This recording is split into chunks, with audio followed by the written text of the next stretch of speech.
Thank you to everyone tuning into a Village in Progress podcast on this episode with my friend Amber. We did have a little technical difficulty with the sound. I think that we have straightened most of it out, but I really appreciate your grace and patience in listening to this. So without further ado, here is Amber. Even though there may be some time that goes by and you haven't talked, you know that you appreciate each other and you respect each other, and you know that you're not holding each other, like there's no grudge there, right? Because we haven't. I think most of the time there's not grudges, but I think people hold off on reaching out because they haven't reached out. And they think it's going to be awkward. Yes, you think it's going to be weird, and but everyone's it's going to be like, well, because probably the other person is also thinking about that person, but thinking, oh, I don't know, would that be weird if I reached out or not?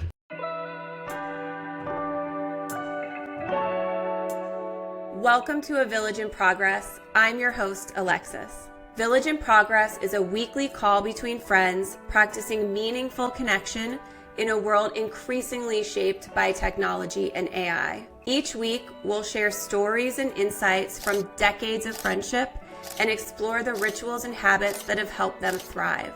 We'll talk about the importance of the friendships we have and the ones we hope to build in the future. This is a space for honest talk and hopeful imagination about what it means to care, belong, and build community. I hope you'll join us, because thriving villages aren't found. They are built intentionally together.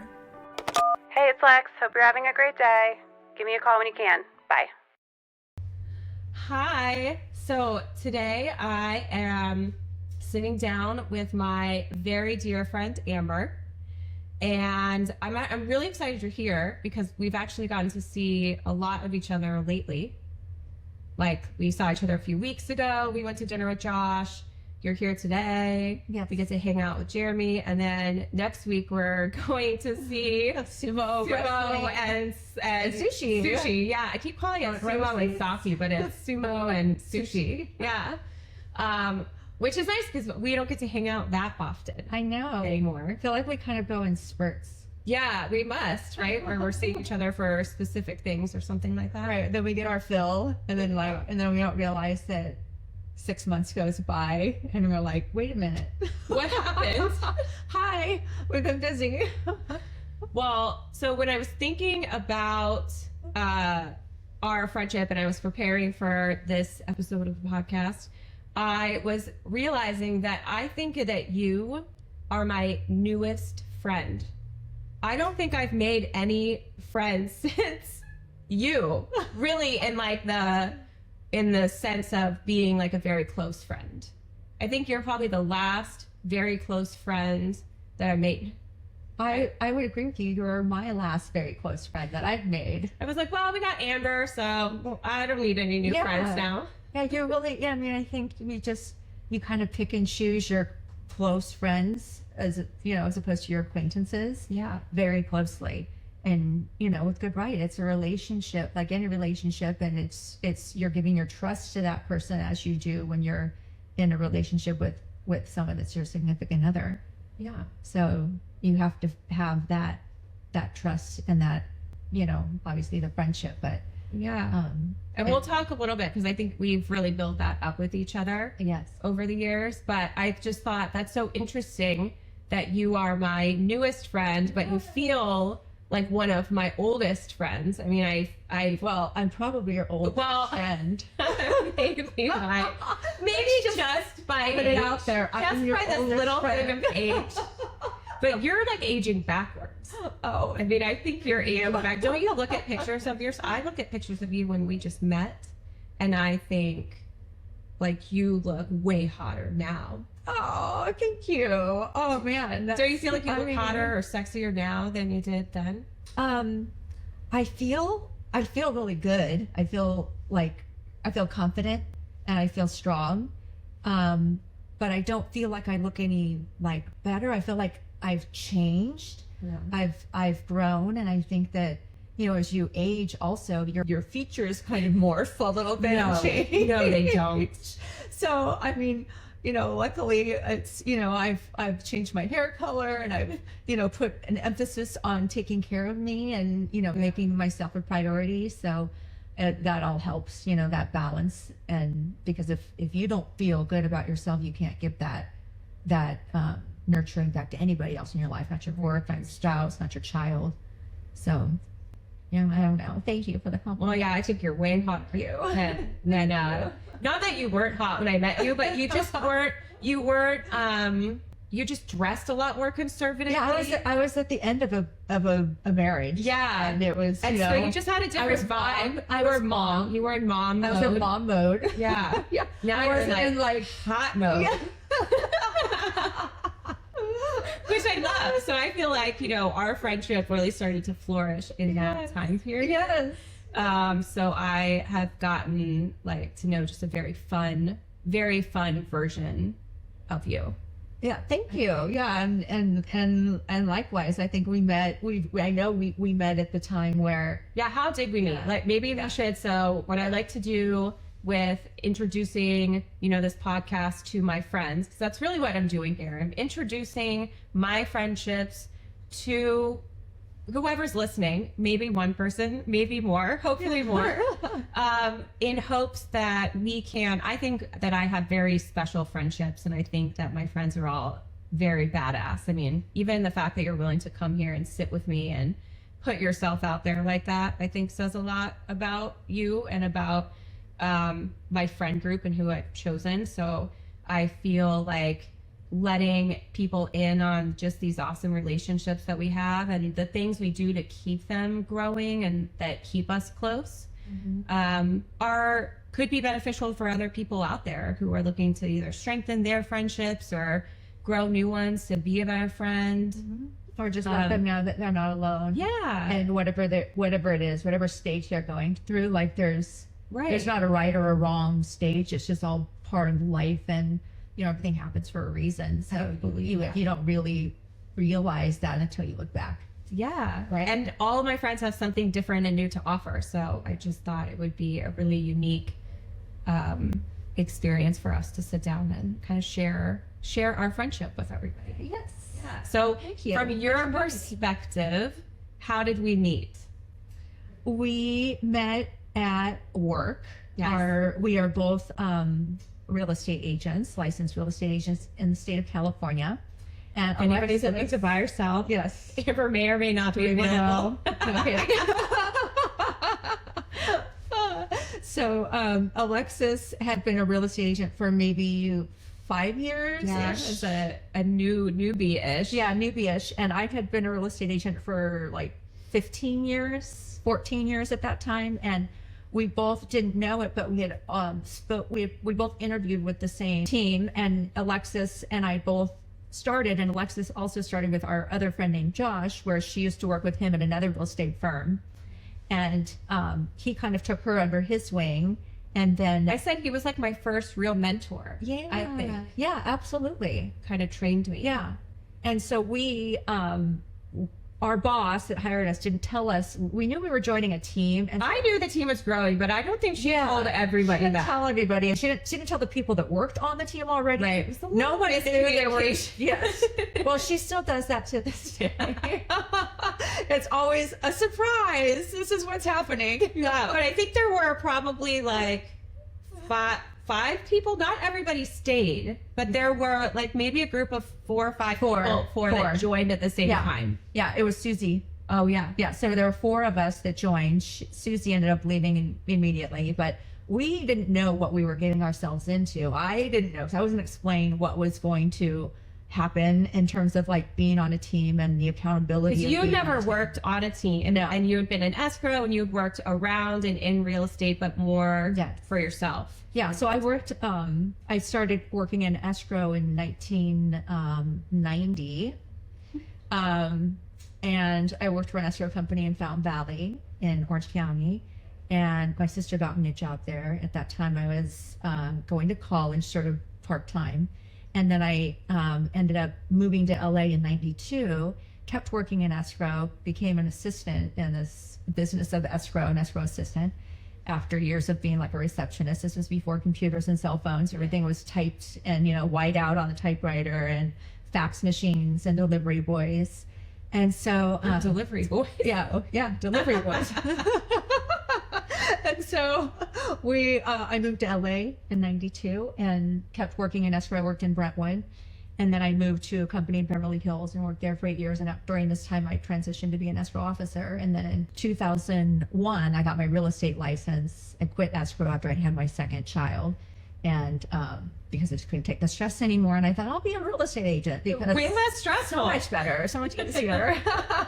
So I got in real estate. I got my license in 2001. Yeah. And sort of worked on my own at a couple of different companies, but just as a single agent. Never really had any accountability to show up in an office, or was never on a team. So being on this team, And then you realize you might not want all that accountability. right, was a big change for me. And I know that you hadn't experienced it. So I think that because we started on the same day and we were looking at each other like we didn't know if each other were new. We didn't know if we were new or whatever. There really wasn't a lot of introduction for us, and I came in with Josh, so sort of like Josh and I. Yeah, you and then guys like these were other there. people, and then the people who were already on the team. So it was a interesting dynamic at first. Yeah. So we were thrown into it together because we were on the same sort of path in terms of where we started on the team, the day we started, and the learning curve. Even though I was more experienced and I'd been doing deals on my own, I think immediately I saw your eagerness and your motivation to learn and your work ethic showed immediately. And I was also, I think because I was older and more established, I was just there to work. I wasn't there to wasn't just like a side job. This is our career to make an income to support ourselves. And it was like very important to both of us, and we both took it very seriously. And I think that we motivated each other, I think, because we both had different things that we appreciated and admired in each other for different reasons. And I think that because of that, you were very mature and very wise for your age. And I think that our 15-year age gap, never really ever was even a thought for me either. And it was never even like, we just clicked. And I think that, you end up, when you spend time at work with someone, you're there for 8 hours and you're both striving and struggling and wanting to succeed in a business that's very tough. And it's commission only. And when you wake up Way every tougher day, than it looks. yeah, It seems. yes, way tougher. I mean, people have no idea until you work in the business or you're married to somebody that does. And, you wake up every day unemployed and you have, commission only. You could work for years. And you have to on a start your deal. whole year over again Yes. in January. Every year. Every year. Every year. You have to start from, Yes. hopefully a little something, but Yeah. mostly Right, nothing. you basically work all day giving people free advice. Like, imagine if your attorney you could just call your attorney on and no retainer and just be like, hey, I'm going to pick your brain. Right. I don't think people realize, a real estate transaction is one of the bigger transactions you'll ever do and most important. And there is a lot of legality to it. And you definitely want somebody who knows what they're doing and has is around other people who are doing it at a high level, so that if something does come up that they're not familiar with, they can sort of reach out, in that way. But I think a lot of people just don't know that. They don't understand it. They think that it's very simple and easy, and they don't understand all of the things that could happen. And yes, a lot of the deals can be simple and easy, but Yeah. I'm still learning things every single day. We still have things that come up on deals where it's just like, what is this? And how come we've never come across this before? And how can we work in every situation is so different and every seller is so different. So it's just, always going through giving your advice and your insight and your experience to the best of your ability to convey it to these people and these clients that you're trying to help, so that they understand what their options are and understand that there's nothing you're controlling. It's Yeah, not, the market it is what it is. It is what it is. And these are your options. And this is what I would advise. And I can give you this case study and this case study and this case study to share with you what things have happened and what's transpired. and it's interesting. You know, it's definitely not something that's, you know, ever a humdrum job. You know, we never know how our day's going to go, no matter what happens, what we have on our calendar that day. Right. I was joking with Lee the other night because I said, man, I have picked jobs, careers for myself that sound so vague. I've been a real estate agent. I'm a health and wellness coach. And now I'm starting a podcast. I was like, next I should just go sell used cars or something like that. I should do something like that. Because I feel like all of those things on the surface sound like, you know, they might not have that much effort into them. But I think to your point before, you have a very strong work ethic and you are very good at holding yourself accountable and keeping yourself on track and not getting distracted and not getting into the minutia or the drama of anything going on. And you have always been, I think, probably one of the biggest like hustlers that I know, where you are really about like, is this worth my time? Is it not? And I'm going to maximize that. And I'm not looking for anything else other than to like get the work done and be efficient in that, because there are other things you want to do. And so when I started, I tried to have the kind of work ethic where I was like first in and last out and there to learn. And so I think that is a pull that you and I had. And aside from Josh, so when I joined the team, they had like a culture of door knocking, which if you're not familiar from real estate, it's basically going door to door with, I don't know, a flyer, a notepad, sometimes nothing. Honestly, you don't need anything. You don't need anything. But, you know, it was like, but this whole like thing, the idea of being given something for like free, a notepad for free, they'll open the door and take that. Something. So we were on a team that had a culture of door knocking, and that was the first time. I door knocked a little bit with my old team, but it wasn't sort of mandatory. But on this team, it was like, we are here to door knock the neighborhood. And I think that I figured, okay, if this is what they say I have to do, then this is what I'm going to do. So Josh and I would door knock, and then Amber, you were like my other door knocking buddy. Yeah. Because I was very serious about going like every day for this amount of hours. Yes, you were super committed. And because I knew that that's kind of what I needed to do. And in the beginning, I didn't have a whole lot going on. Yeah. So I was like, this is what I'm going to do. Yeah. That was our prospecting time. Yeah. Door knocking. I would rather door knock than cold call people. Oh, for sure. Or call. Because then at least you're out, you know, talking to people and getting fresh air and walking around makes you feel better. It's like, plus we were door knocking by the beach, you know, in West LA. Yeah. So, I mean, honestly, it was really, I really loved that time. But very few people on the team wanted to go as consistently as we did. Mm-hmm. And so I feel like our friendship really started to grow when we started door knocking.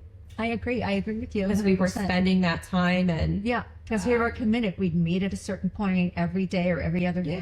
We were doing like 4 or 5 days a week. Yeah. That was the culture at the time, and that was the position we were both in, because we were trying to do what we were told. And you know, now it's, you know, we're not in that same position, but you know, it's like we weren't too proud. Like at any stage or age, I'm never too proud to work hard. And if just, you know, I am probably the least educated person in my entire team that I'm on, and there's probably 50 people on our team. But you mean academically? Yes, academically in terms of my education. Yeah. But you know, that hasn't held me back at all from working hard and succeeding. You know, it limits what I can do in terms of my career path, but you know, I feel like it's been a good run, and real estate has been good to me. And I've also been able to take the knowledge and learning all of the real estate that we've learned and helped other clients with to my own life, right? And apply to my own properties and investments, and it's great. It's fulfilling, and it's rewarding, and it's a great investment on top of it. I feel the same. I don't want to do it. I don't want to do it now, although I would go back and do it. I don't really want to do that now, but I think real estate was very good to me. I learned a lot, and it introduced me to big thinking and being around people who were very motivated and driven. and weren't afraid to say, I want this out of life and this is how I'm going to get it. And I think that is a rare occupation to be in, where there is so much coaching and there's sales side to it. I was talking to Josh about that. There's sales side to it. Mm-hmm. But if you take the sales stuff out, a lot of it is just understanding how to dream and how to manifest things and how to be okay with wanting more and putting yourself out there and doing the work. And and it allowed me to buy properties. Yeah. You started off buying a property. Yeah. And so it really helped me. And I have nothing bad to say about it other than I just don't want to do it now. Yeah, I get it. And it's because we're going back to how hard it is. Like, people don't understand, you're on the phone all day long. It's a 24/7. It can be. You have to create really good boundaries for yourself. And you also, in the course of Amber and I's friendship, she would go work out during the day and go to these yoga classes, or I don't know what I didn't even go to a yoga class with you. I don't know what those other classes were. Yeah, you did. With Jorge. Oh, those were just retreats. His little. No, they were. We did the sliders and they were the TRX and the SculptWorks class. Oh, the SculptWorks. Because I didn't actually do yoga with you then. Right. Yoga came later. Yeah, yoga came later for me too. I didn't start yoga until I was 44. Yeah. I had no desire. I was just like, I'd walk by I joined YogaWorks, and for 5 years I never did a yoga class. I just did SculptWorks and TRX because it was all about high intensity, sweating, burning. Yeah, and sculpting your muscle. Those classes were hard. And so they were really hard. We would door knock, and then we would go. And then we would go and do that class at noon. And I would be so nervous the whole time. I'd be like, oh, is our boss going to call us? She's going to call us. I really shouldn't be here by now. But I do want to work out, but I know I shouldn't be here. And what am I going to do? But we made it. And then we would change in the bathroom and go back sweaty. And I never missed anything. Yeah. But at a certain point, I was like, I don't know if I could just take off in the middle of the day like this to go work out, but I did love it. But your and I friendship outside of work and outside of doing work really, I think, started to grow in that time. Yes. And then you started to get into yoga, and then we went on our first yoga retreat together.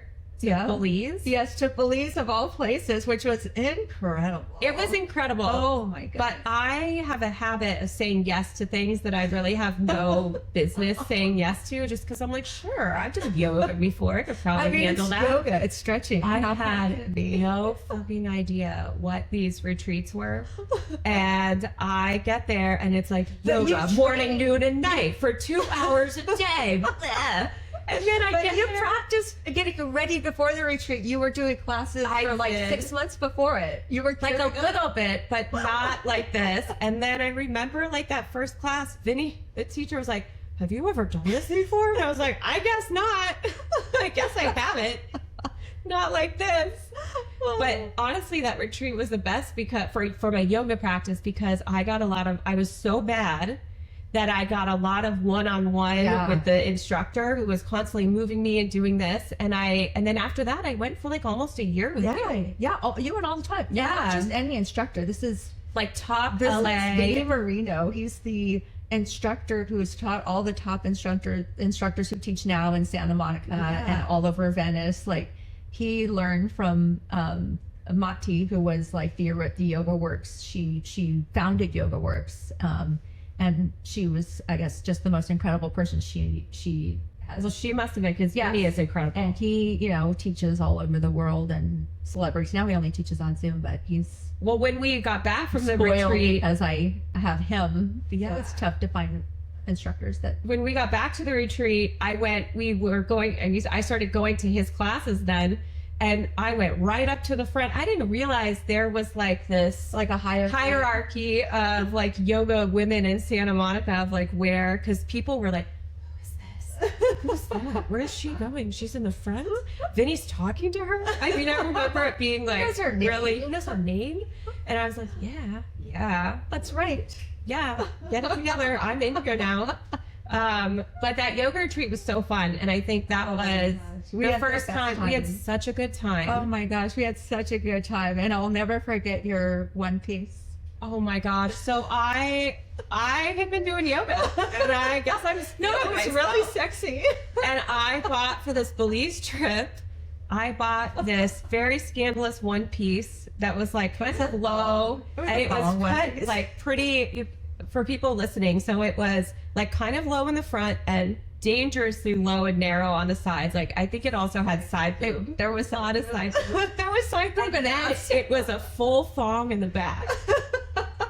And So we were snorkeling. so we were The crew. Well, so first of all, the yoga retreat. So they had yoga in the morning, Yeah. and then we'd have these breaks, and it was a lot of women who, like, even you didn't fully know. There were like No, a few, like I- we met Michelle. Yeah, yes, But Michelle a was lot really of them cool. were kind of in their own clique. Yeah, and they were also a little older than we were. Yeah. And like you said, they had a kind of a following. They were like steady following. they were like it right. like followers full-time class. yogis that had been little doing these cliquey. classes for years. And They didn't Amber want and to give us I, the time of day. no, they just thought, who are these women? Uh-huh. And so, because Amber, I think the thing that I really love about our friendship is we're always laughing, and you are just always down for a good time, and you don't take anything too seriously, and we just have fun. Yes, we do. Like, we just have real, like, authentic fun. Yeah, And it's so nice. So we had been, so anyway, so we were sort of like the black sheep already of this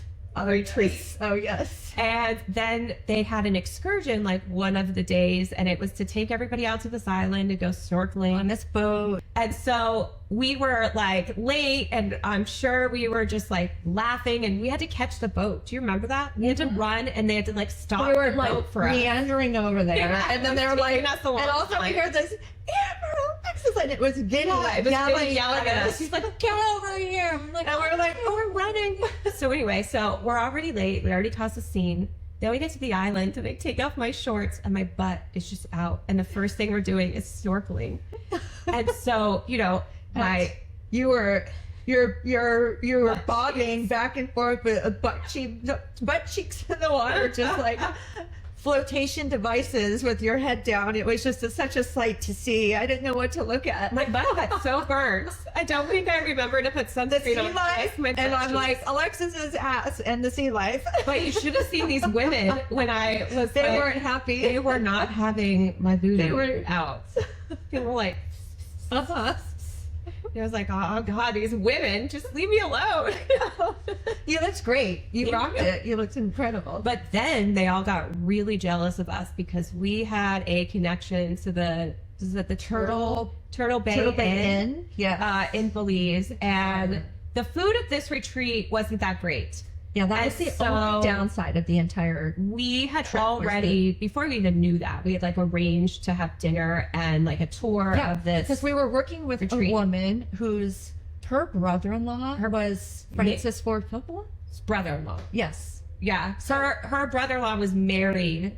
Her her sister sister-in-law. was married Her sister-in-law was married to Francis. to Francis Ford Coppola. So she had this like we were leaving. She heard we were going on this yoga retreat to Belize, and we worked with her, and she was like, "Oh well, you know, you have to go here. I can just call and get you a reservation." And we were like, "Okay, great."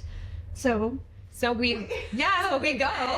It was so fun. They gave us a tour of the grounds. They had a whole farm. I mean, it was really amazing. The food was incredible. die for, and we were hungry. We were hungry. We ordered like 4 dishes, I think. So or much more. food. We took food back with We us. took food back, but when the women We got from the sick. We ate retreat- so much we were sick. Yeah, I know. We were pretty stuffed, and we were drinking. And when we came back the next day, Vinny was asking us about where we went. So then all the women's ears perked up, and so then everybody was trying to figure out how they could get a Turtle Bay Inn, and then they were like wanting to talk to us. And And we're like, oh well, yeah, what did you guys want there? Like, what's your ridiculous. Yeah. But we ended up going back another night. Yeah, we ended up because we were hungry. Yeah, we took Michelle with us. Yeah, because we were hungry, so we went back another night. And I think our first meal, she comped us, and we didn't know. Yeah. It was so sweet of Everything her. was She very took care of the nice. whole thing. Lisa was her name. Yeah, super nice. And then we went back again, and we insisted on paying a second time. But the end of that retreat, I will also never forget. Yes, the very last night. Because Amber and I went to bed, and I don't know if we didn't set our alarm or what happened, but and we hadn't packed. We've been drinking. We've been like, drinking. so we were at Second Bay the last Yeah, night. we were So we've drinking been some wine. drinking. Oh, I think also when we got back, we snuck into that like grocery store and made them open up the dark Oh, chocolate. you're right. There was like dark chocolate. Amber, if you know Amber, you know that she loves dark chocolate and dessert. I never ordered dessert in a restaurant until I met you, and now I almost can't leave a meal without a dessert or a cappuccino. Oh, yay.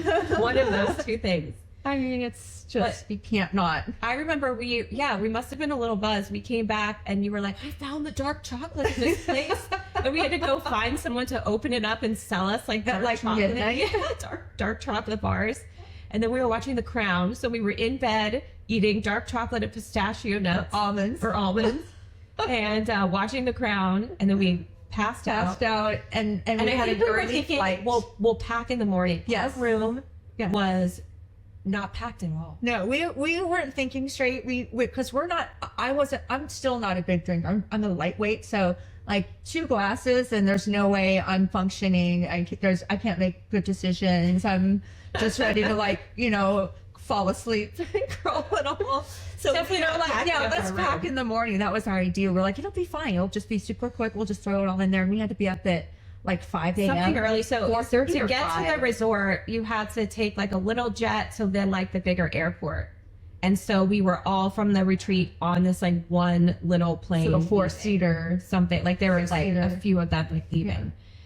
All I remember is we must have left our door open, or he was standing there screaming at us. Vinny Yes. was screaming at the top of his lungs. We're laying in bed Wake sleeping. the fuck up! I mean, he's swearing at us. But I was like, oh my god!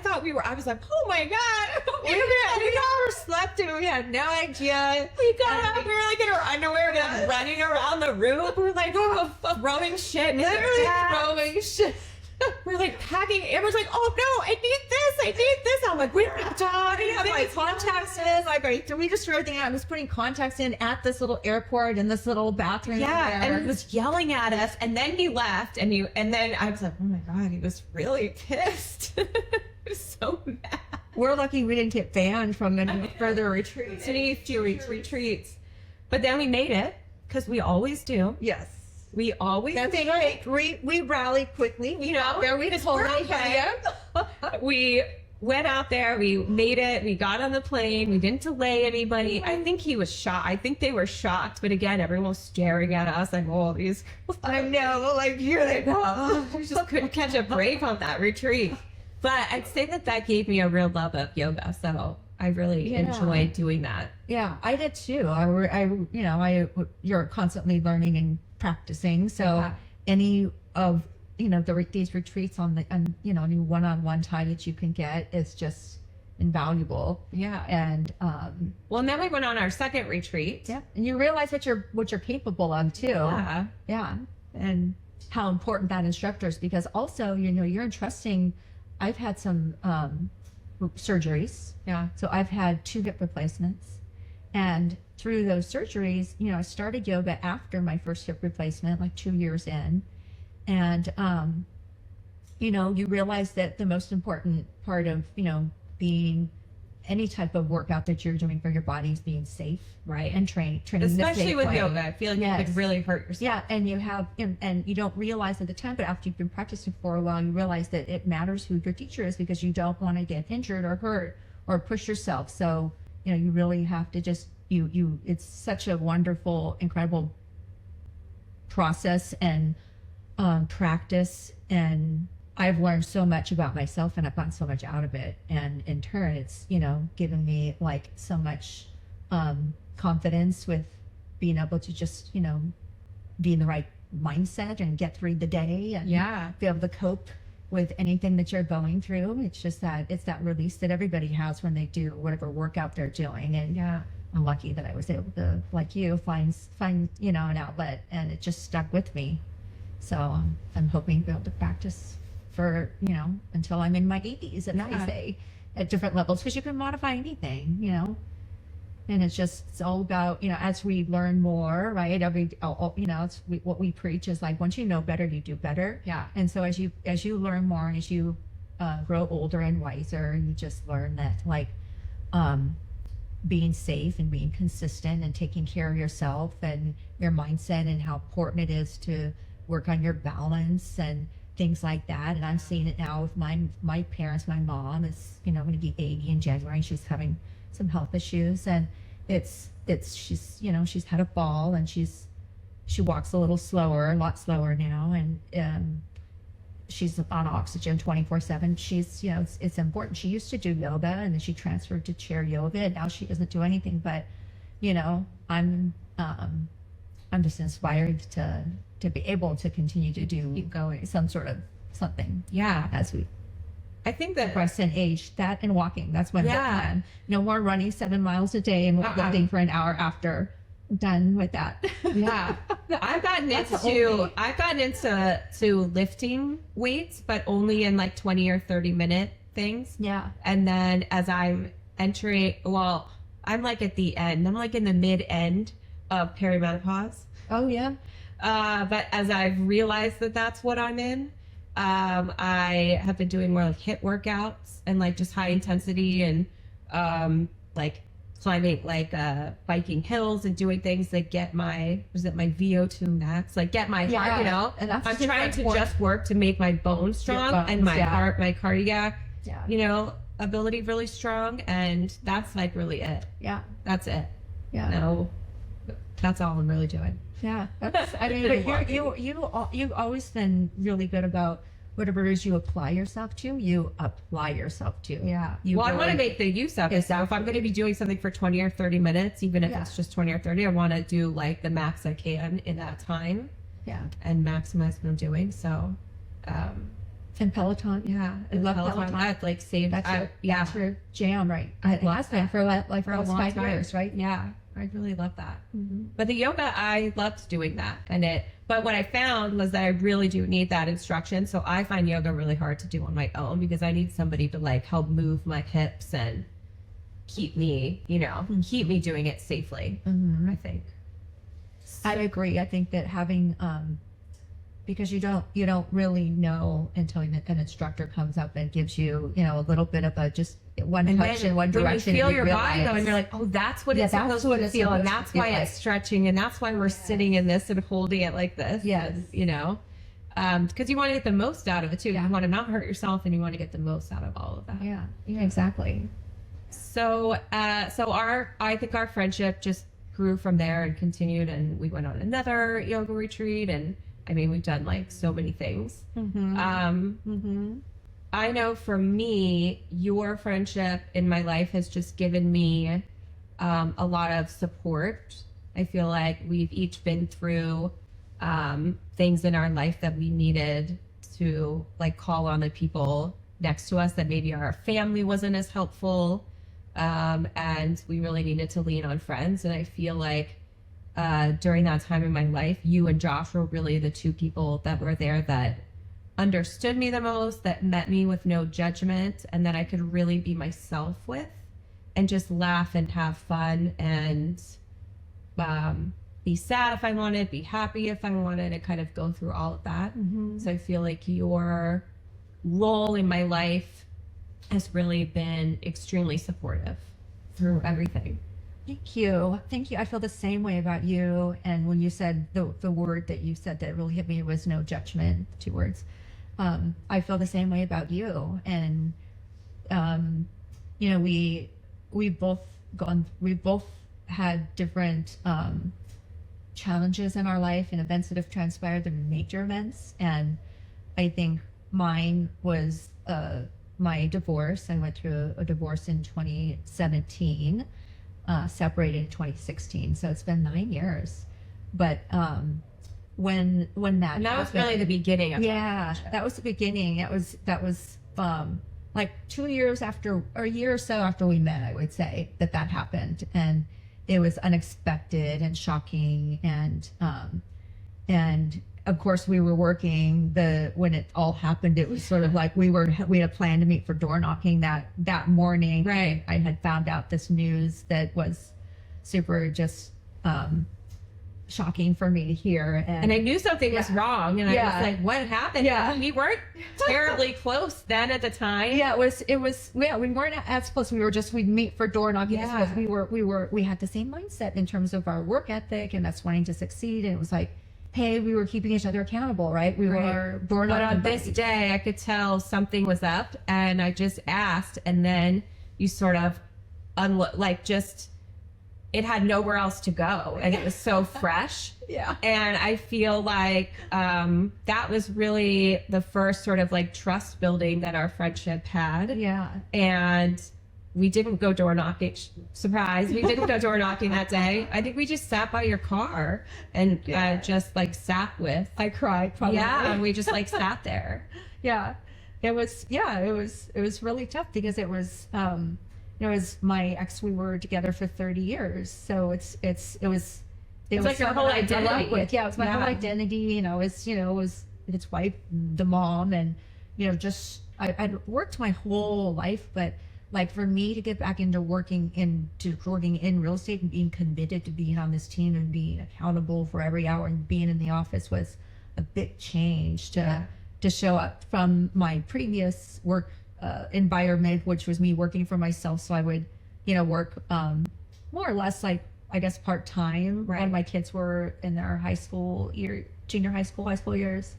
And anyway, I think that was a catalyst for our friendship because you became my rock. You really even though you'd never been married, you had a boyfriend at the time that you were on and off with all the time and always having challenges with. So you were basically single at that time. And so I was just a mess. And so for a year, I think I just like, I would just show up. I would just tell myself every day just to show up to work. And I would play these little mind games with myself. I'm like, I would tell myself, if you're going to go to yoga today, which I would every day, because I would go and I would attempt to do it, and I would stay through the whole class, and I would just cry in child's pose. And then I would tell myself, if you allowed yourself, gave yourself the gift of going to yoga, then you had to go to work and show up at the office. So I had this little game that I would play with myself. So mentally I would show up. I wasn't able to like really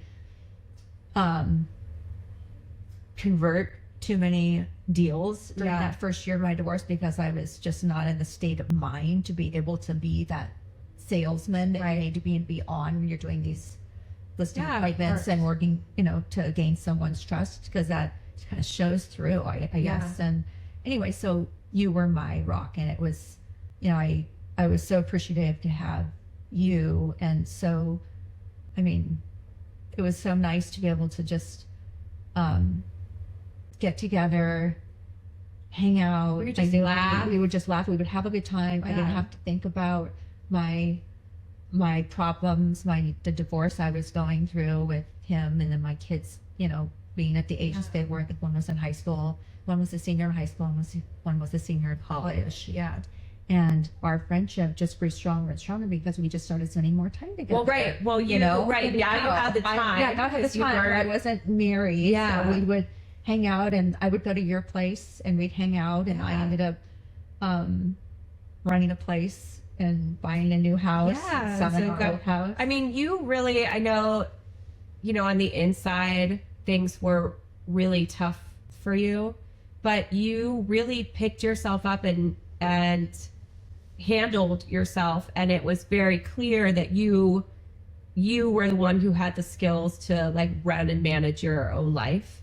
And you had been doing that for your family. And so, you rented your place, then you bought your house and you renovated your house, and that was such a sweet house for you. I remember I was so excited for you when you bought that house. Yes. And that house. It was such a good fresh start, I think, for you and for your daughter being there. And I was really proud of you. I mean, I don't think for 1 second, at least outwardly, you were ever like, well, I mean, I think you always would kind of, be like, oh, like, why did this happen? Like, oh, I wish this didn't happen. Yeah. Yeah. But I think you really picked yourself up and kept moving forward and kept growing. I think, people and other physicians might not have done that. And you really did that. And we did have a lot of fun along the way. I mean, were we talking to Josh the other night about how you used to lock yourself out of the house like all the time? yes. We would go to dinner, and for whatever the reason was, like coming and going seemed different, or I don't know, like where you used to I park think your car, I was parking in the garage. or someone was always used to be home. to Yeah, let or you somebody in. was home and I'd always park in the garage, so I never brought like a front door key with me, and then I ended up only parking outside the garage, and if there were quite got locked out a few got locked times. out. We'd be eating dinner in the driveway in the car. Your ex would have to come and open the door and be like, ah. I know. But, you know, unfortunately that incident like allowed us to grow closer Yeah. and was a catalyst for that. But I think that, well, I can't speak for you, but I feel like you have really flourished finding your own identity and finding the things that you like on your own, not part of that. Yeah. Yeah. It's been really great just, you know, living Bought two on that houses own. on your own. Yeah. It's been great.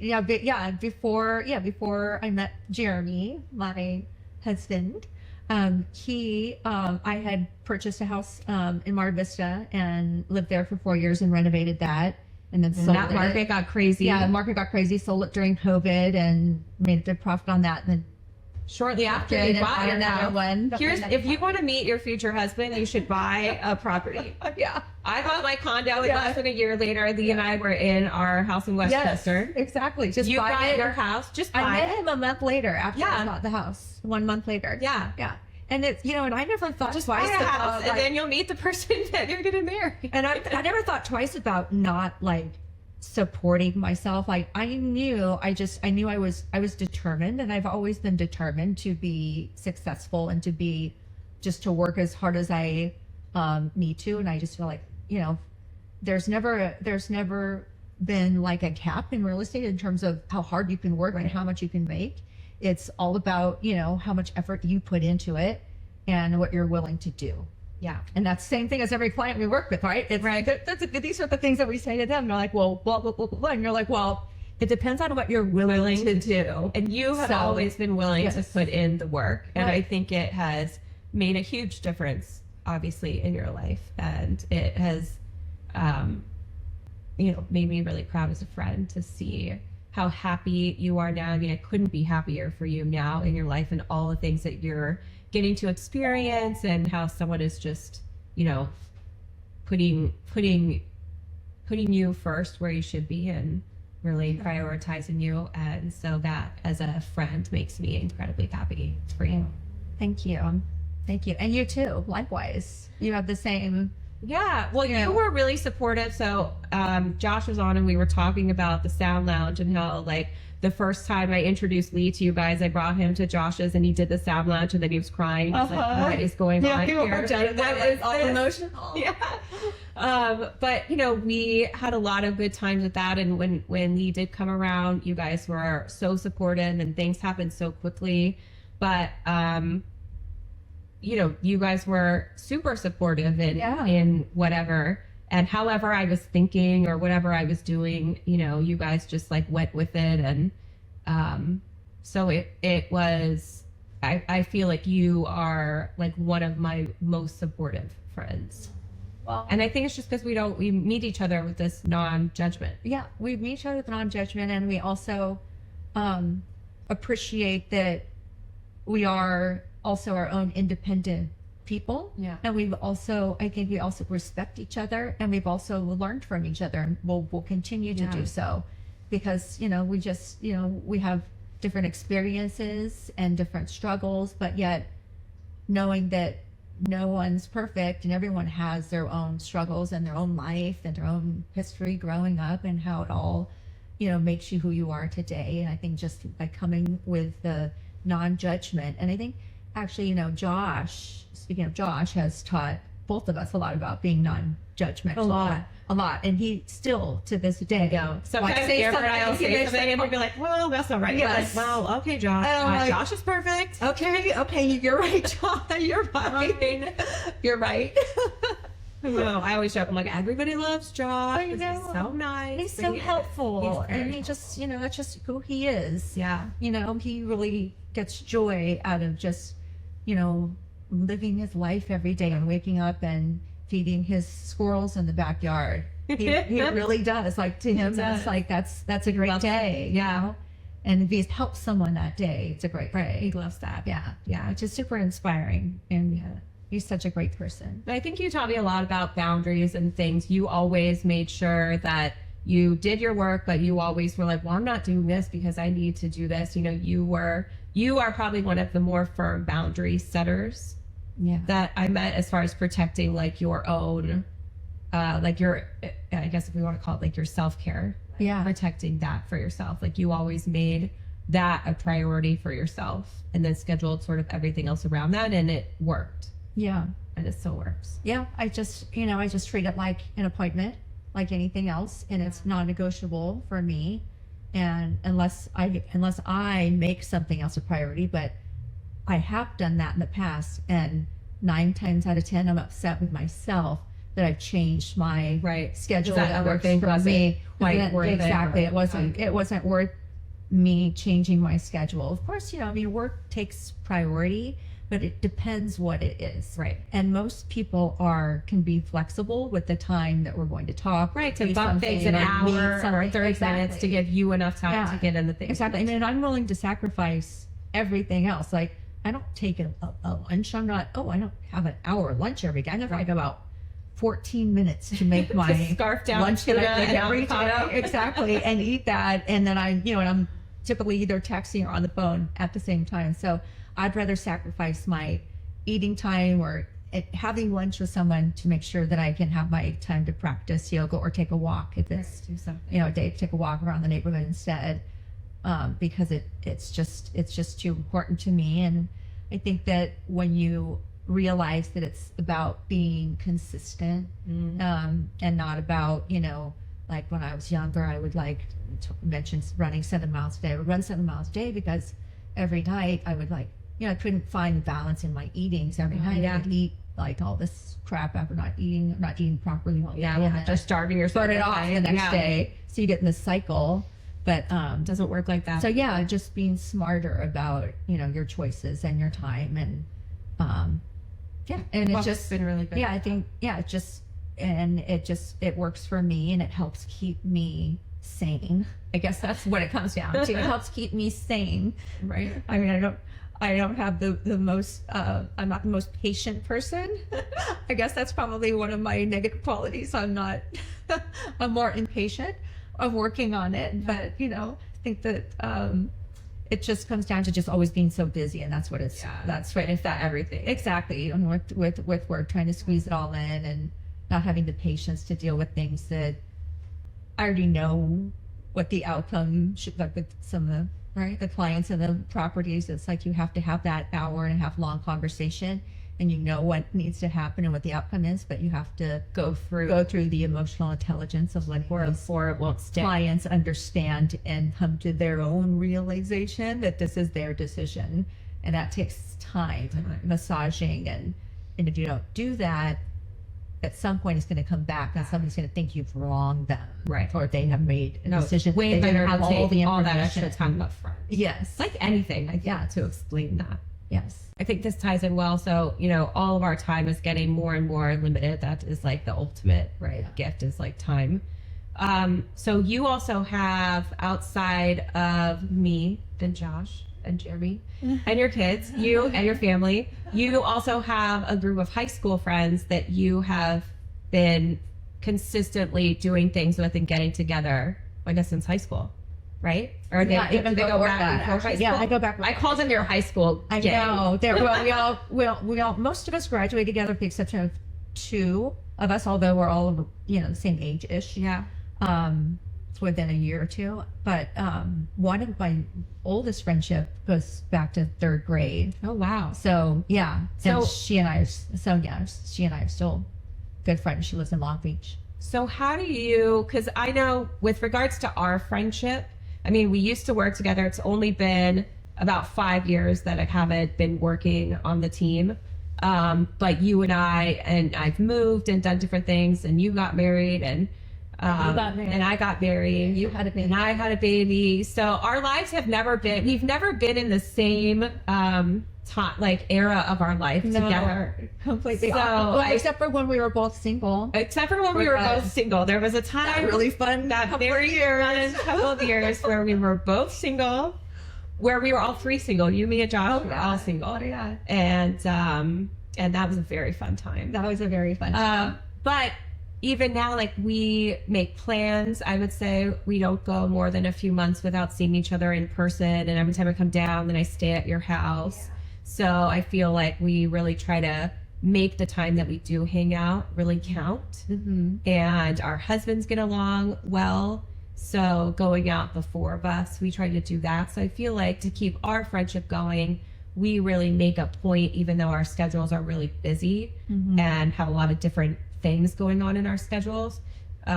We try to make a point to see each other. I would say, I think it's probably every like 3 months or so, something like that. Yeah, We try, or it goes in these spurts like we were talking about. Yeah. But I feel like we actively try to do that. You and I, sometimes we send Instagram memes. Yes. But we don't really text a whole lot. Yeah. Or anything like that. Each other. But we make plans. Yes. So I feel like that's how you and I get on, because you're so busy during the day that I know to text Amber something during the day is like, she's not even going to read this. I know, it's just, it's fast. But occasionally I'll get like a funny meme from you. They are very funny. You send me like very funny Instagram posts.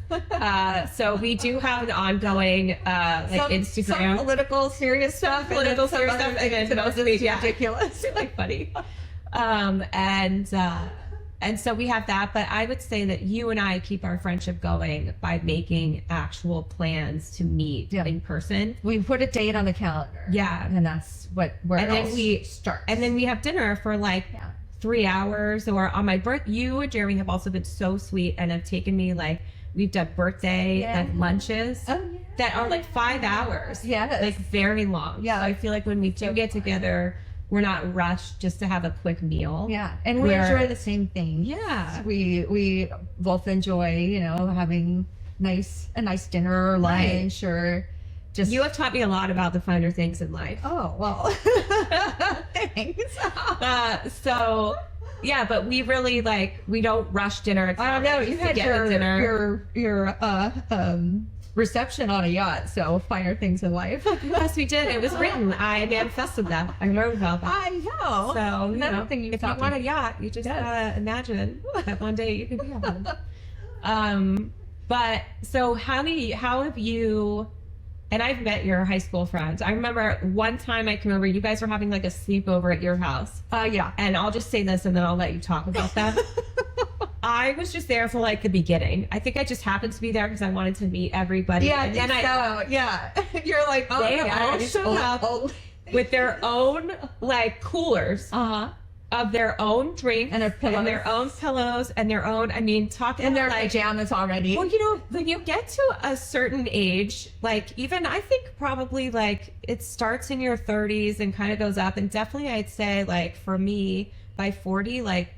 I'm not sleeping anywhere that's not comfortable. I need good pillows, and if that means Lee brings his pillows to every hotel we go to, like a lot of the hotels.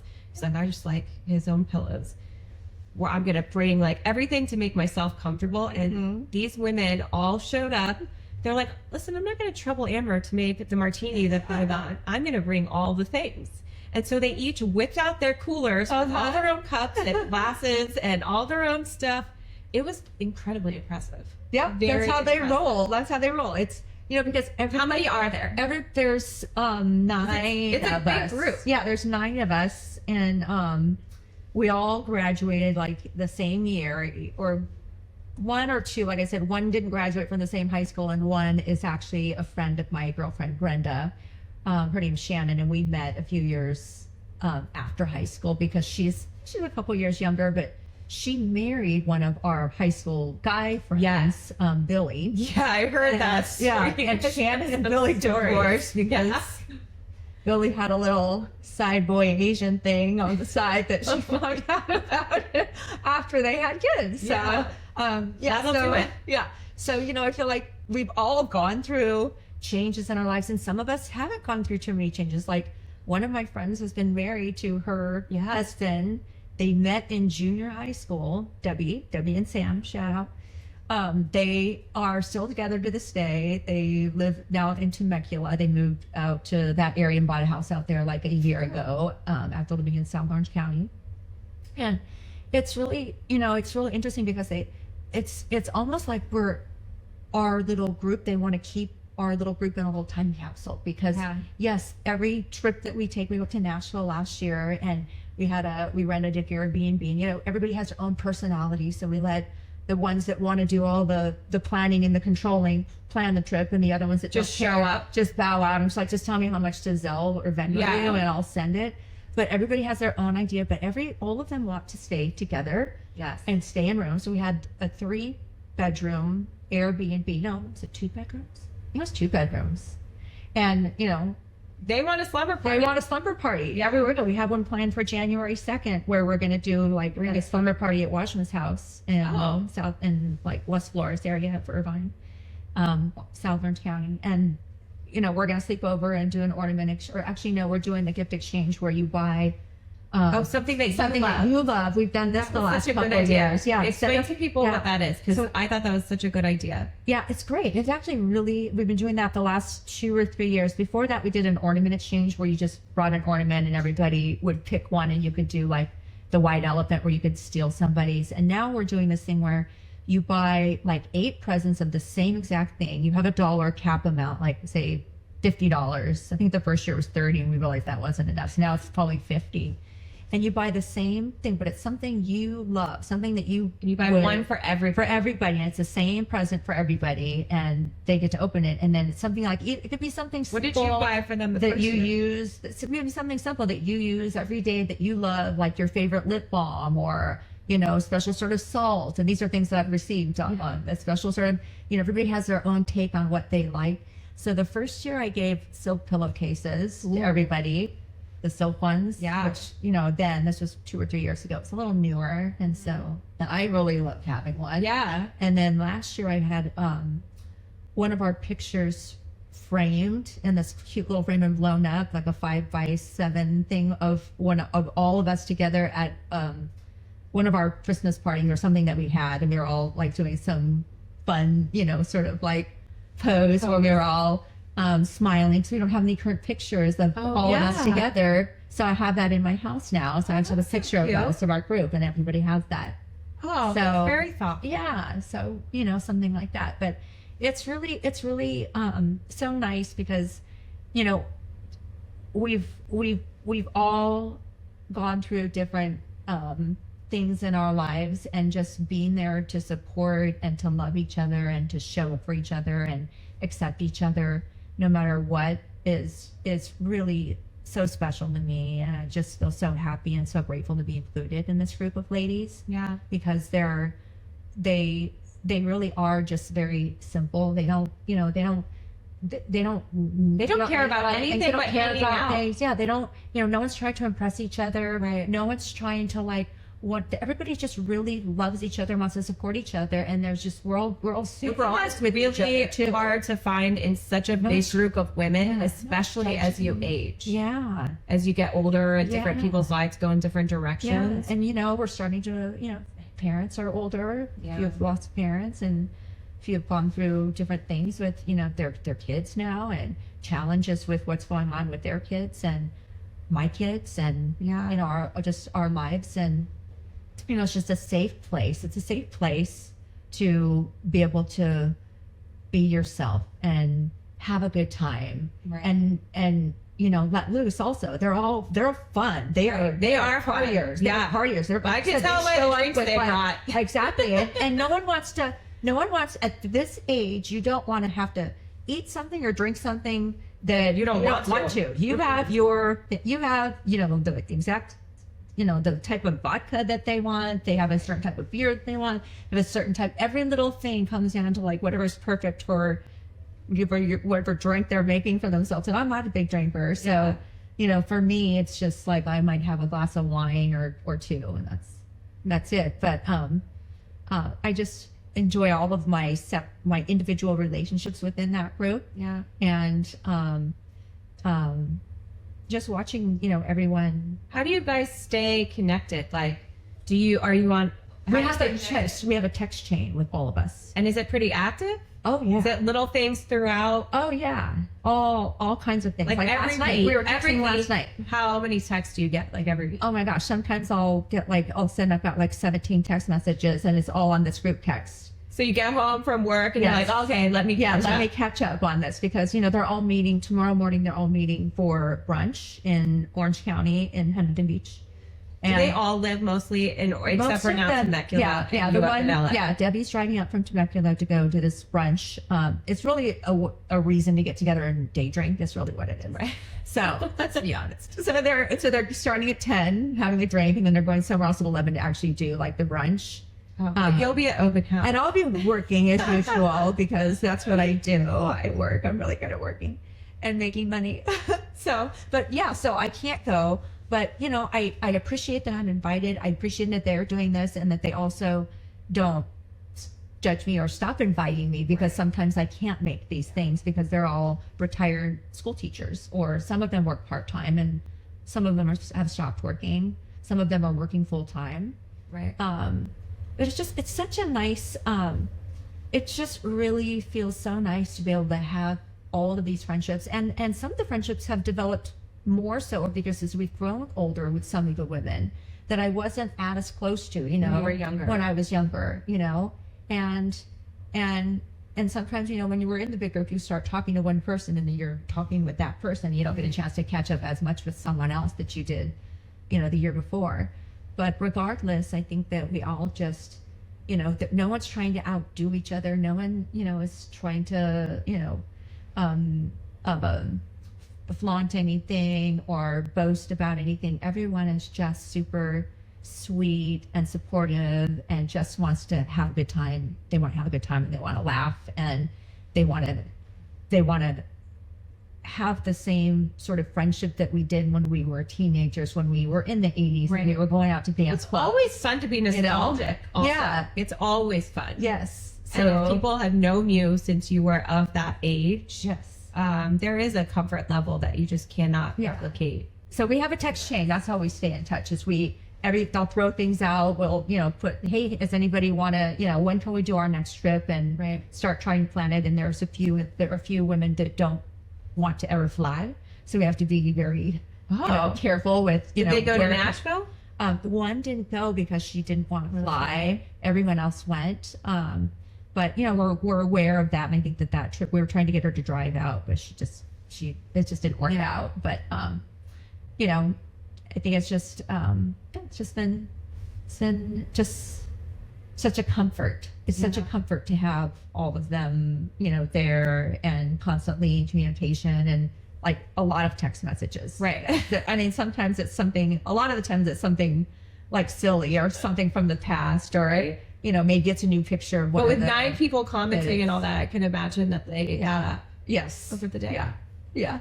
So if someone's listening and they have a friend group or they're wanting to start a new tradition with them or, just stay in more communication with them, what's like one little piece of advice you could offer? I would say probably just think about sharing more some of the things about your day or picture. I'm not as good about sharing and they're better at sharing things with me. And I think it's I don't know. I feel like sometimes I don't want anyone to feel like I'm boasting if I'm sending a picture of something that maybe they're not at or on a trip or something. So I don't always send it, but they're very good about just sending something through. So I guess that's for me just something I need to work on is just knowing that they don't feel that way. They actually want to see and they want to know what's going on in your life. And so, and I'm constantly chiming in and whatever's on the chat, I'm either hearting it a picture or making a comment and, but they're better at, starting the conversations and being, yes, exactly. So I've started doing, trying to, share more on a recent trip that I went on to Japan. It was so nice, and they It's knew awesome I was that you going. get to travel a lot. So I think Yeah. that people do want to know Yeah, yeah, where you're going and what you're doing in the world. Yeah. Because you get to do a lot of cool stuff now Yeah. this time in your life. And I don't think you should ever feel bad about sharing that. yeah. I don't know why. I just because I felt because they're not doing a lot of these things, so I didn't want it to seem boisterous. Like, oh well, where in the world is she now? Right. You know. So I But I they was also encouraged learn to what share you said because they're like support you. send more. Yeah, they're like send more pics. And as I sent some during this last trip, they're like. One of them was chiming in saying like send more food pics, like they're loving, they're like we're loving all these. And so it made me feel like okay, like it's not just like a No, they're excited for you. yeah. So that was so I think that would be my advice, is to just be more open to sharing. And even if it's just something silly that's going on with your day, or if you're even on the opposite, if you're sharing something that's not fun or positive or exciting, if it's something that's if you're having a bad day, sometimes you just need somebody else on the other end to acknowledge that and be like, yeah, I've been there too, That's I get it, I've you're not alone, I'm here if you need to talk. Like I had lunch last Friday with my friend Michelle, and I haven't seen her. We worked it out and we had lunch. We haven't actually seen each other since 2018, and we had become very good friends. We met 20 years ago, 18 years ago, and she was a client of mine when I was working as a personal trainer for a stint for a couple of years as I was doing real estate. And we met and we became good friends, and we ended up going on a couple of yoga retreats together. And That's Amber's game. She gets everyone to go on these yoga retreats. yeah. Well, she actually introduced me. She introduced me to yoga work. So it was she. Oh, really? Yeah, because I was training her, and then she actually kind of stopped training with me. She's like, "Yeah, I found this place that just opened, and they have these. It's called Yoga Works, but you can go to these other classes. I think you might like it." So I started going with her, and then she became a trainer. And then she stopped doing that now, and she ended up moving. She sold her house in One West Bluff and moved to Toluca Lake like 6 years ago and built a house there, and has done very well for herself. She's a golfer. She's so nice, and we had such a wonderful relationship and have had a wonderful friendship. But we, because of COVID and our lives being busy and her being there, and in that life in Toluca Lake, we'd have lunch quite a bit. We'd go to her little country club, but we reconnected, and she had reached out to me because she started work as an interior designer at a full-time interior design company called Jackie, I believe. And she was excited to share it with me because they also have some sort of incentive program for real estate agents. Oh, yeah. So she reached out saying, hey, maybe I could come and present at your team's, one of your meetings. And I said, absolutely. So I connected her with the people, that make the decisions on who shows up to the meetings, and said, absolutely. I said, but we should have lunch first instead of you just coming in my office. And she said, absolutely. So she even said it while we were having lunch. She said, it's so nice to be able to just pick up right where we left off and just immediately just be like, how's it going? And, she had, her mom had died a couple of years ago, and she had gone through a lot with her mom's cancer, and she's now with her father, who also has cancer, and she's there right now. And I was thinking about her last night, and I texted her, and I knew she's a big Dodgers fan, so she was watching the game, and it's just so nice to be able to have friendships like that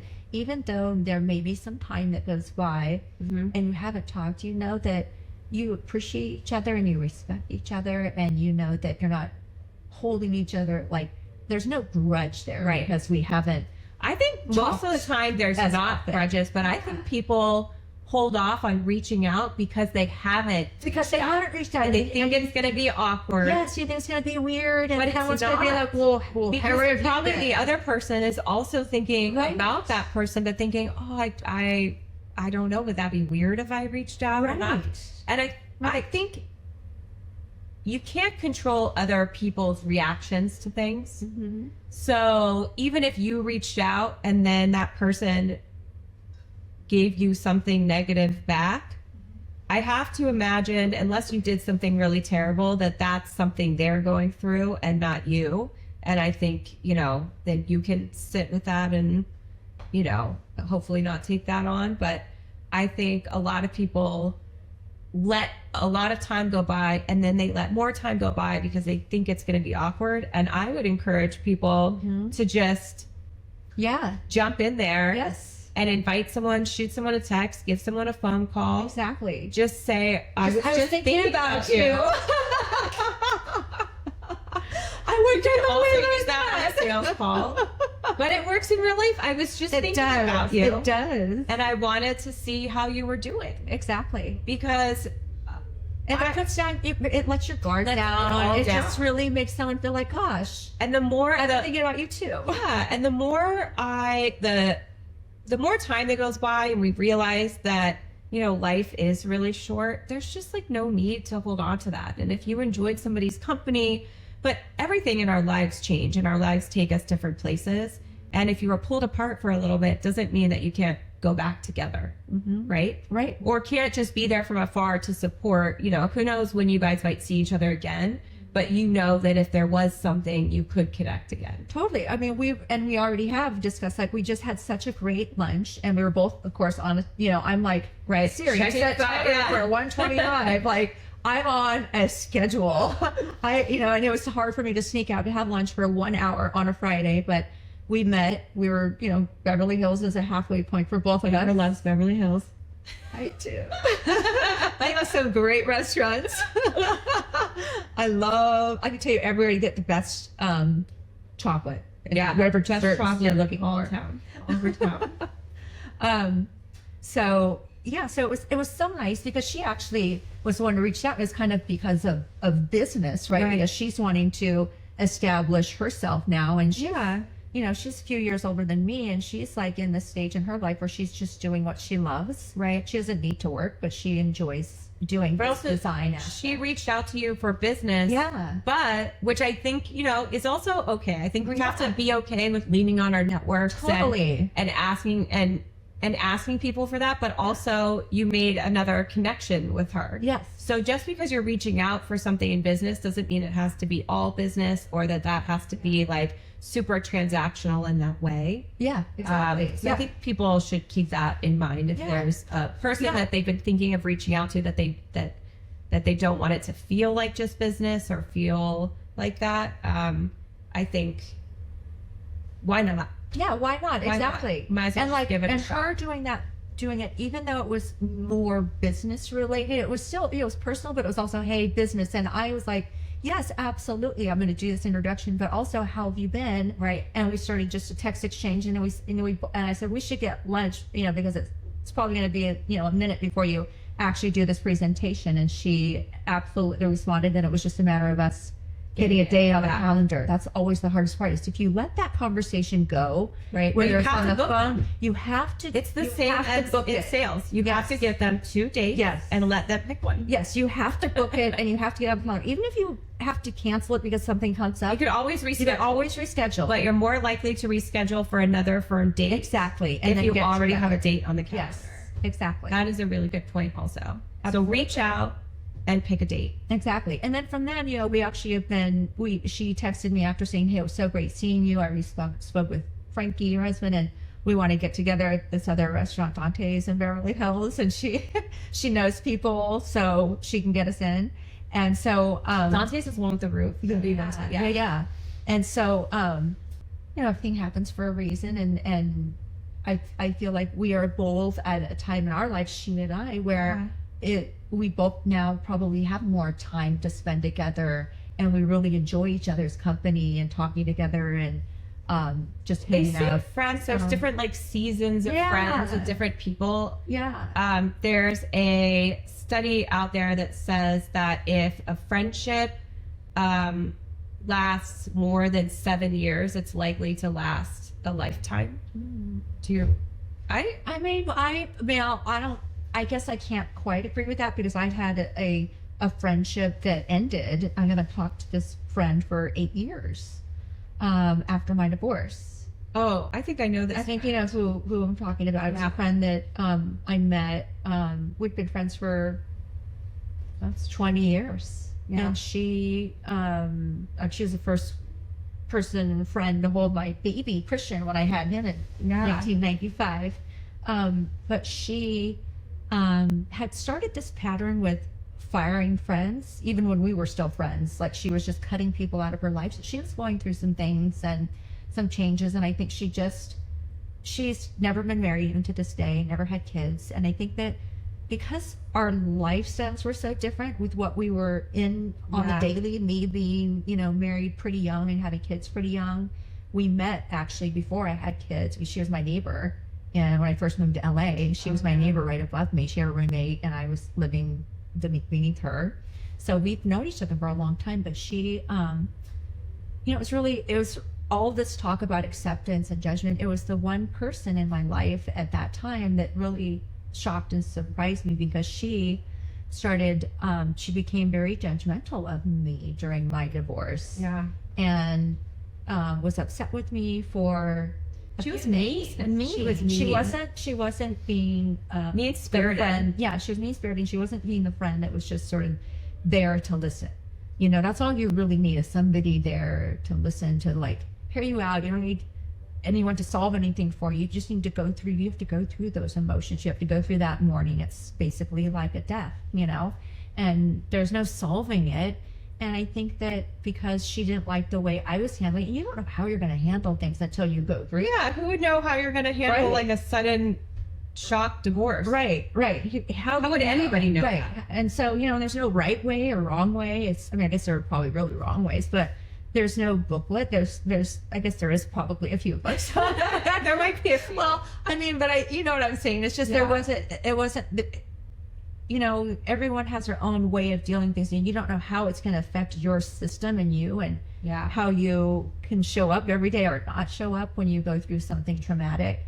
And kind of I guess you think that, you know who your friends are, but you really don't know who your friends are until you go through something that they have to show up. Yeah, and your friends show up or they don't. And she showed up in a way that was so negative and so mean-spirited, and decided that she didn't want to be friends anymore. Right, she took herself out. She removed herself from she fired. Yeah, she fired me along with a few other many of other your friends that you also knew, right? Yeah, that I also knew. Yeah, one of our hairdresser for 20 years. It's just, I think she just felt like something was going on there. Yeah, something was going on there too. She couldn't have anybody that knew her involved in her life anymore or something. Yeah, and it's a shame too, because I missed her friendship, and she was very close to my kids, and she'd known them their whole life, and she was their godmother.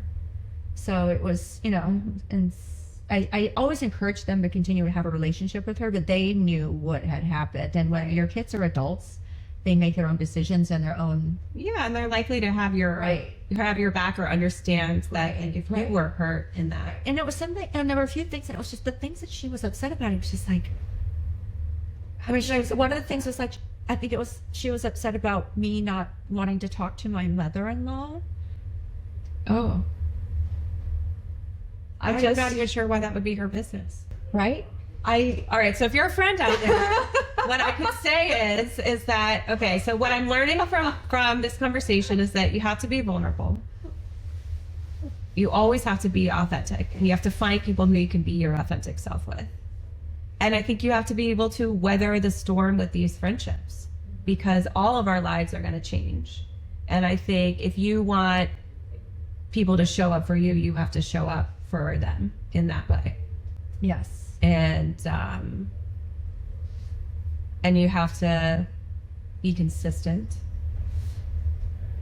And I think really you have to show up and be willing to be vulnerable yourself. Yes, I agree. I think that's all it comes down to. It's just when you are vulnerable and honest and share things, it gives the other person the sort of permission, to be able to also share something that maybe has been bothering them, or something that they didn't really want to talk about. And when you talk about it with someone, with a friend, sometimes you learn a different, something different, or a different insight or a different perspective from that person's point of view. I think there were many times over the years, especially when we became much closer, that you and I both taught each other different perspectives, because Yes. every time we would talk about whether it be a holiday or a birthday or a special event, you were always referring to, well, no, when I grew up, we did this and my mom did this, and you would talk a lot about your mom and your sister when you grew up. But for me, I would always talk about my perspective on the same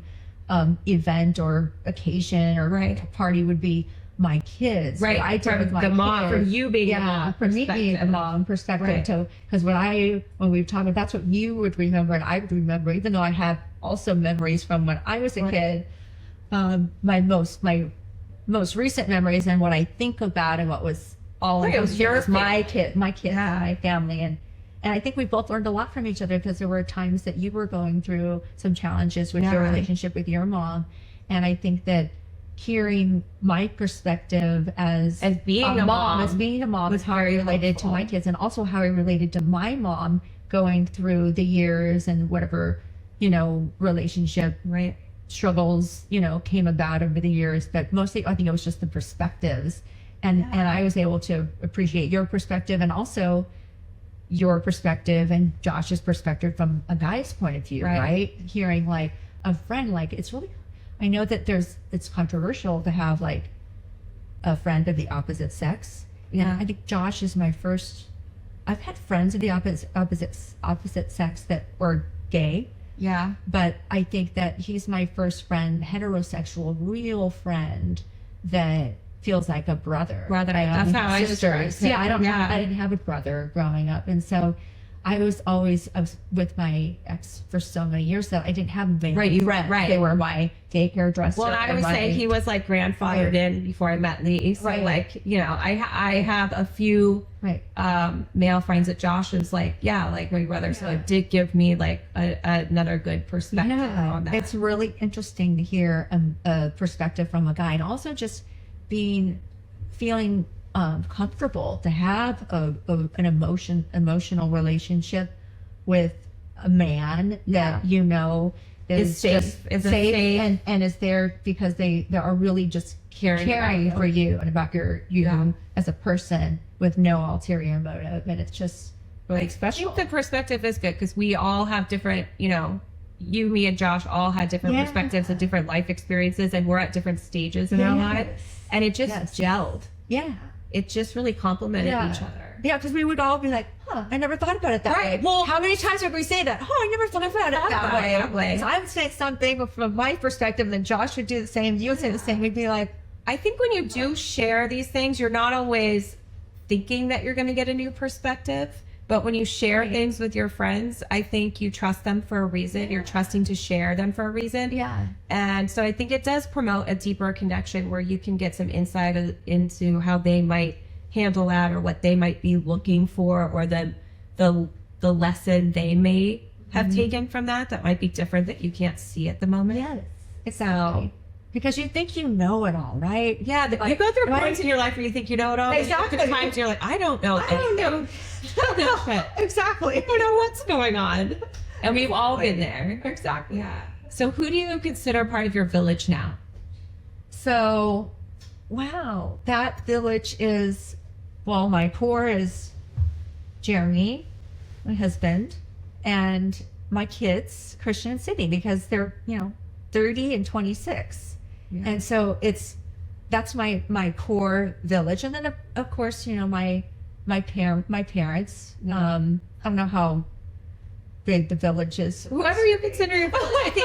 I think our villages are our day-to-day village, and I think our villages are our support system, the people we go to, the people we enjoy being around, whatever that means to so you. my day-to-day and that's my core. I'm very close with both of my kids, and also you have a great relationship with your kids. Thank you. Yeah, I just love the heck out of both of those people. They're the great. best things that have ever happened to me. As you know, from being a mom, it's like you it's hard to. You can't imagine life without them, and it's just been so incredible watching both of them develop into the adults that they are today. And they're still, they're still my kids. They still need my help. They still want my advice. They still want to hang out. Well, you're So, super cool. yeah. I mean, during COVID, you were the first one of my friends to make all the TikTok videos. And Sydney had you doing all the dances. That was so fun. That was really fun. It was fun to just like have a reason to come home from college and spend time together. Yeah. You know, and hang out with them as adults and really get to know them. And it's just so yeah. So my village is and it's interesting because now that they are adults, they will sit me down or call me and talk to me when they have something that they want to talk to me about, or maybe I haven't behaved the right way, and they'll let me know if I didn't react the right way or if I said something that they didn't That's like. great. or- That means you created a very safe environment for them to be able to come to you with those things. Yeah, I guess so, because they Probably a wonderful compliment, even if it doesn't feel like it. Yeah, and especially like, you know, Sydney, I have to say, she's my daughter. She's the one that usually like she'll say, you know, she'll sit me down, she'll talk to me, and she'll say, just, you know, it comes back to my temper and work, and I get, you know, Yeah, work mode. yeah, Amber. work mode, Amber. It's not this mode, Amber. It's, you know, I have a different, you know, sort of voice where it's Yeah. just, you know, this is job, and You have I'm to get very stuff done. serious, and I get shit done for whatever 10-12 hours a day. Yeah. And so, you know, she will talk with me because she cares and loves me and wants me, and it was a hard thing to accept that your child has a different perspective, right? And you can learn something from and them. still has needs from you, you know. Yes, and still- also is saying something to me that probably no one else would want to say because they would be afraid to hurt my feelings, or, you know, maybe not want or that you might not listen to. I the might same not way. listen to, exactly. But when it's coming from, you know, Your my child that's telling me something or sharing something to me about Right. something that needs I more of something yes, from you. then I listen. I absolutely listen, and it's very humbling. I can imagine. I am humbled every day by my 4-year-old. All the time. Yeah, but my you know, it extends to my friendships, obviously, you know, because I cherish all of my friendships, especially yours. And I think that, you know, having you in my life, just knowing, even though we're in different stages and we live a little further apart now, I know that I can call you, I can text you without it ever being awkward or feeling Yeah. weird, or asking you your opinion, or just sending you something silly. And, you know, we always just have, you know, that immediate, like, hey, I'm doing this. There's no judgment. There's no, hey, why did you, you know, I don't know. We never We've had had it- any yeah, sort we've of never issue. had We anything never like had that. And when we do get together, Yeah. I feel like we end up, you and Josh, just like complimenting each other the whole time about how good friends, and we're like crying. We're like, Yeah. oh, you guys, we Yeah. just love each other so much. Yeah. I think that's really nice. Yeah. It's really nice to have. And I Yeah. think, you know, being able to identify or think about the people in our life as our village just helps to create this idea that we do need these people in our life. And you know, for me, I want to be able to offer the support for my village that I feel like I get back. So I feel like even just being aware of who you consider your village, because most people have never said it like that. Yeah, it really makes me think. And I have different layers to the village of friends and coworkers. Yeah. And relatives. Obviously, I have, you know, 2 sisters. My younger sister Tisha is a part of that village that, you know, I'm super happy that we've had a struggle the last couple of years. As We've- sisters. yeah, as sisters do, and we're in a really good place. And you know, I'm really happy that we are, especially Yeah. right now with, you know, parents getting older and things like that, and wanting to start spending more time starting Together this- with family. yeah, the family. And just, you know, I think that it all, you know, I think that we all, when we do go through these struggles or times where everything isn't perfect, it just makes you appreciate your relationship that much more. Yeah. And, you know, and you very much want to treasure the moments and be present when you're in them with whoever it is you're talking to, whatever friend it is, because you realize that life is short, and these friendships are so important, because you can't have a balanced life without having your own friendships with your own girlfriends Mhm. and Josh, and Josh, if you don't have your own identity outside of your relationships and you're being a mom, you really need that your own identity and your own time with those friends to be able to call them, text them, get together with them in person, so you can remind yourself that yes, that this is who you are as an individual, and not as in as one person in marriage, or as you get into these identities like I'm a Yeah. wife, or I'm a mom, or I do this. Like But our- you're also a person who Yeah. loves connection. yeah, like our genders are different when we're together with our husbands, Right. Then with when me it's and just- Josh. yeah, Or you and exactly. me. Right. It's just a different connection, and not that it's one Both is are better than great. the other. Both are awesome. Both are awesome. Both, They're both just are different. awesome, but they're just When we're talking about different life things, Yeah. and I feel like yeah. we're just talking about different things going on in our life based on who we're with. Yeah. Yeah. So I have been listening to this podcast called Diary of the CEO, and I keep saying it's not an ad for that. I'm just a huge fan of this podcast. And I bought these conversation cards that they have. And so one of the questions that they have on them is, what has been the happiest moment of your life or brought you the most joy? And why? Well, I mean, a birth of my children is that not obvious? Well, the second part, and I think any of it applies, is how can you take that feeling of joy and sort of spread it, I think, to your village? So how can you take that idea? Oh wow, that's a great question. I think the moment you open your heart to this new being, when you give birth to a baby, like you don't know until you have that child, like what true unconditional love is, right? And I that's cry at every Disney movie now because my heart is busted wide open. right, exactly. So it changes you for the better as a person, because you don't understand. Of course, you feel like when you have pets, cats, dogs, that like you feel like those are your children, and yes, they are 100%. But it's on another level when you have a child. And so I think that just knowing that there are so many emotions and so much love and joy that can be found in your heart, and so much acceptance for another human being, opens you up, right, to being able to Definitely. I think that opens you up. And I think that being okay with the unknown of of friendships and how those are possibly going to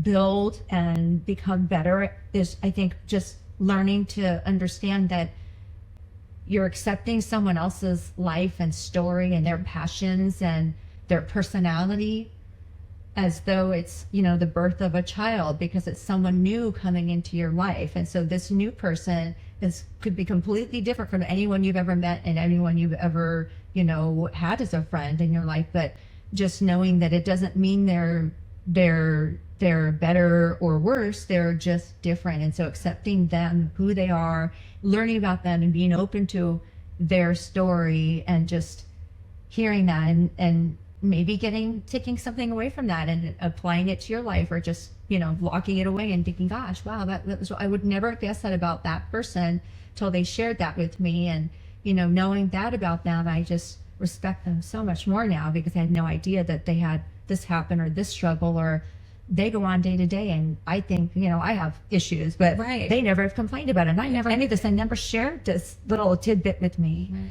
So I guess it's just like, because like probably every other mom, that's being your the most special moment. How did you notice it? It's your The happiest moment. the happiest moment of your life. Yeah, that just the awe, of that moment, just being able to sort of apply that to That's other beautiful. people, and just learning about and just accepting, right, that was their path and that's their journey. And how you can just I guess it's more humbling, right, to know that someone else has had their whole story, and it's just awe-inspiring to hear. That's really beautiful. I love that. Oh, thank you. No, No, that's great. I'm going to read this part. So I was reading, Brene Brown has this book, Atlas of the Heart.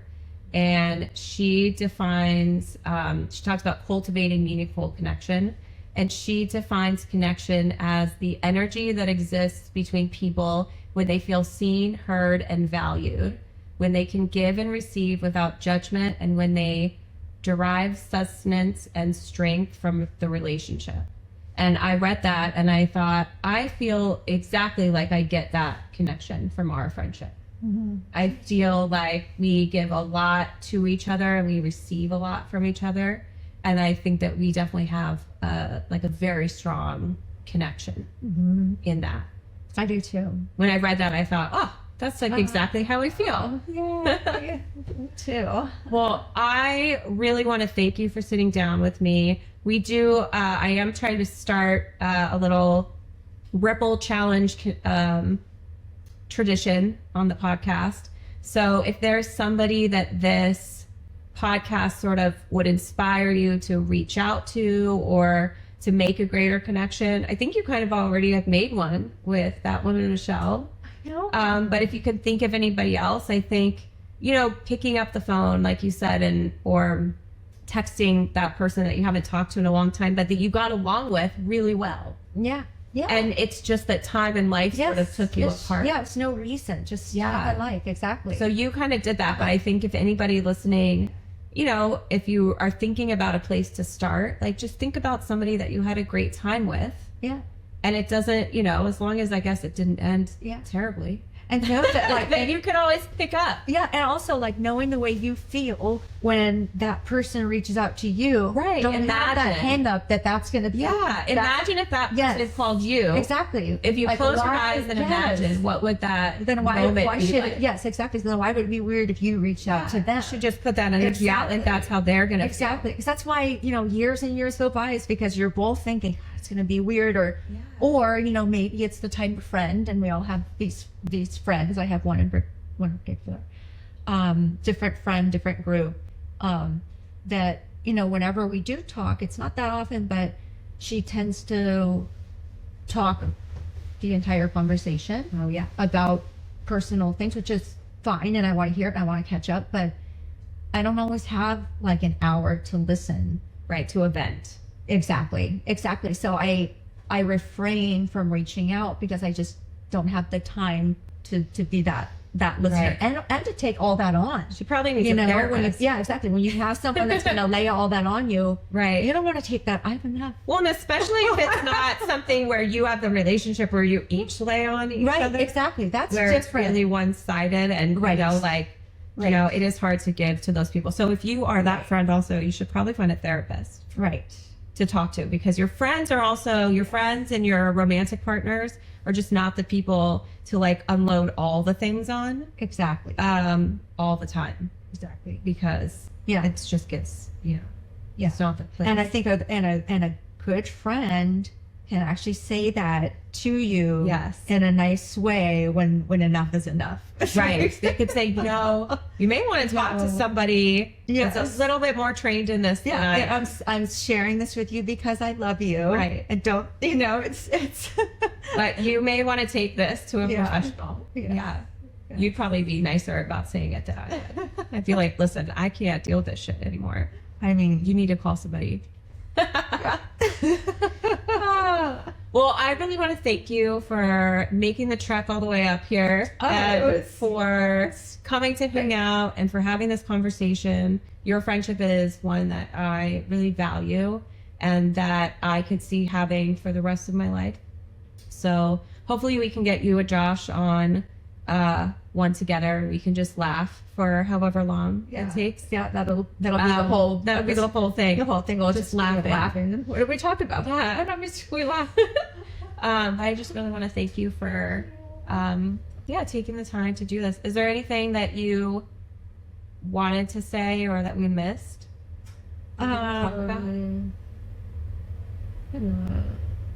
Not that I can think of off the Yeah. top of my head.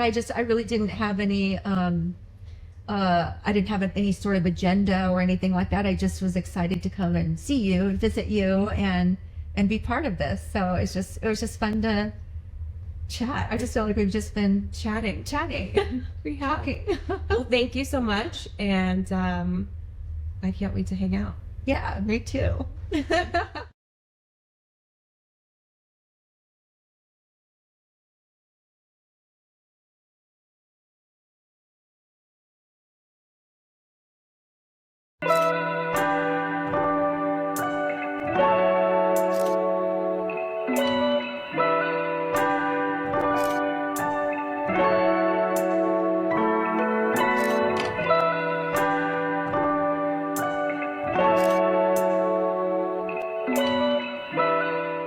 If this episode inspired you to reach out to someone or make a new connection, we would love to hear about it. Please send us a message or drop us a comment on our Instagram at Village in Progress Podcast, or you can drop a comment on our YouTube channel at Village in Progress Pod. And if you would like to hear more of our episodes, please subscribe on YouTube, follow us on Instagram, and subscribe and follow wherever you listen and watch. From our village to yours, thank you so much for listening. Keep connecting, growing, and let's build something meaningful together. Talk to you next week.